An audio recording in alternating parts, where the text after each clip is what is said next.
അമൃതേശ്വരി നമഃ. പാഞ്ചജന്യം ഋഷികേശോ ദേവദത്തം ധനഞ്ജയഃ പൗണ്ഡ്രം ദദ്മൗ മഹാശംഖം ഭീമകർമാ വൃഗോദരഃ. ശ്രീമദ് ഭഗവത്ഗീതയിലെ 1-ാം അധ്യായം അർജുന വിഷാദയോഗത്തിലെ 15-ാമത്തെ ശ്ലോകമാണിത്. ഇന്ദ്രിയങ്ങളുടെ അധിപനായ ശ്രീകൃഷ്ണൻ പാഞ്ചജന്യം എന്നു പേരുള്ള ഒരു മഹത്തായ ശംഖ് ഊതി. അർജുനൻ ദേവദത്തം എന്ന ശംഖം മുഴക്കി. ഭീമമായ കർമ്മം ചെയ്യാൻ കഴിവുള്ള വൃഗോദരൻ മുഴക്കിയത് പൗണ്ഡ്രമാണ്. ഭഗവാൻ എങ്ങനെ ഋഷികേശനായത്? സർവ ഇന്ദ്രിയങ്ങളുടെയും നാഥനായതുകൊണ്ട് തന്നെ.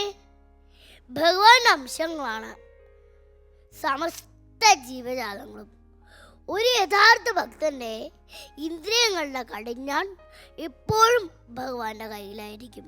കുരുക്ഷേത്ര യുദ്ധത്തിൽ കേവലം സാരഥിയായിട്ടാണ് ഭഗവാൻ രംഗപ്രവേശനം ചെയ്തത്. വില്ലാളി വീരനായ അർജുനൻ സേനയുടെ നടുവിൽ നിന്നും നാലുപാടും ഒന്ന് നോക്കി മമതാബന്ധത്തിൽ കുടുങ്ങി ആകെ തളർന്ന വശനായി. ഇന്ദ്രിയങ്ങളെ ഭഗവാൻ രക്ഷയ്ക്ക് വഴങ്ങാനുള്ള നിരവധി സന്ദർഭങ്ങൾ, അനുഭവങ്ങൾ ഭഗവാൻ അർജുനന് നൽകി. അർജുനൻ അനുഗ്രഹമായി. അർജുനന്റെ ഇന്ദ്രിയങ്ങളെല്ലാം ഭഗവാൻ ആത്മബോധം കൊണ്ട് വശത്താക്കി അർജുനന് വിജയം നേടിക്കൊടുക്കുകയാണ് ചെയ്തത്. ഭഗവാന് പാഞ്ചജന്യം കിട്ടിയതിന് പിന്നില് ഒരു കഥയുണ്ട് കേട്ടോ. സാന്ദീപനി മഹർഷിയുടെ ആശ്രമത്തില് ഭഗവാനും ബലരാമനും വിദ്യയൊക്കെ അഭ്യസിച്ചു. ഗുരുദക്ഷിണയ്ക്ക് സമയമായി.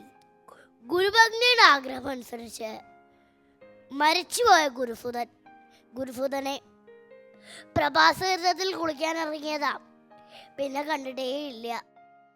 ആ ഗുരുസുതനെ തെരഞ്ഞ് എല്ലായിടവും പോയി. അവസാനം വരുണൻ ദേവന്റെ ആവശ്യപ്രകാരം സമുദ്രത്തിലെ ഒരസുരന്റെ ശല്യം തീർക്കുന്നുണ്ട്. അവന്റെ പഞ്ചജന നെഞ്ചത്തിൽ നിന്നും ലഭിക്കുന്നതാണ് പാഞ്ചജന്യം. നാദഭ്രമത്തോടുകൂടിയുള്ള നാദം കുരുക്ഷേത്രത്തിൽ മുഴങ്ങി. അമ്പൂര്യമ്മ എപ്പോഴും പറയാറുള്ളത് പോലെ തീവണ്ടിയിൽ കയറിയാൽ ഭാരമുള്ള സഞ്ചി നമ്മുടെ തലയിൽ ചുമക്കേണ്ടതില്ലല്ലോ, ഇറക്കി വെച്ചൂടെ?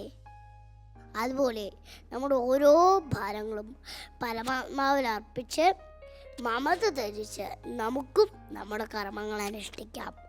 ഓം അമൃതേശ്വരിയേ നമഃ.